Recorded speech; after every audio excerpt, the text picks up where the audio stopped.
Eu li um texto aqui na Bíblia, de Colossenses, que dá a ideia, Paulo afirmando aqui, ou dizendo que Jesus foi o primeiro, né? Olha aqui, ó. Ele é o primeiro filho e é a revelação visível do Deus invisível. Ele é superior a todas as coisas criadas. Dando a entender, professor, que ele também é uma criatura. E você sabe que esse texto é muito usado para afirmar que Jesus realmente é uma criatura. Realmente, nossos irmãos, testemunhas de Jeová, eles usam esse texto para dizer que Cristo é o primeiro ser criado e que, portanto, ele seria um Deus menor. Quando a Bíblia chama Cristo de primogênito, ela não o faz no sentido ocidental do nosso termo. No sentido ocidental, primogênito é sempre um filho mais velho, um ser criado primeiro do que outros. Na cultura oriental, nem sempre é assim, especialmente na cultura hebraica. Muitas vezes se usa o termo primogênito para descrever alguém não como sendo o primeiro numa ordem de nascimento, mas como o primeiro numa ordem de importância.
Comigo o Salmo 89, versos 26 e 27.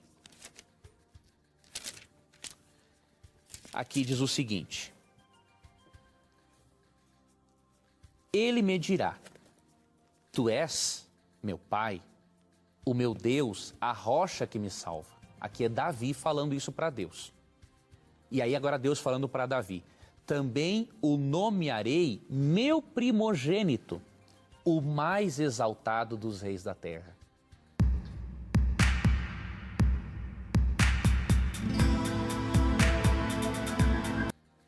Davi não era primogênito.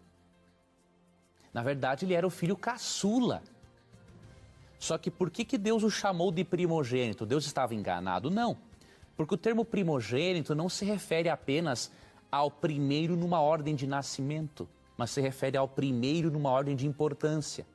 Davi é chamado de primogênito porque ele era o primeiro em importância em relação aos seus irmãos, por ele ser o rei de Israel, escolhido por Deus.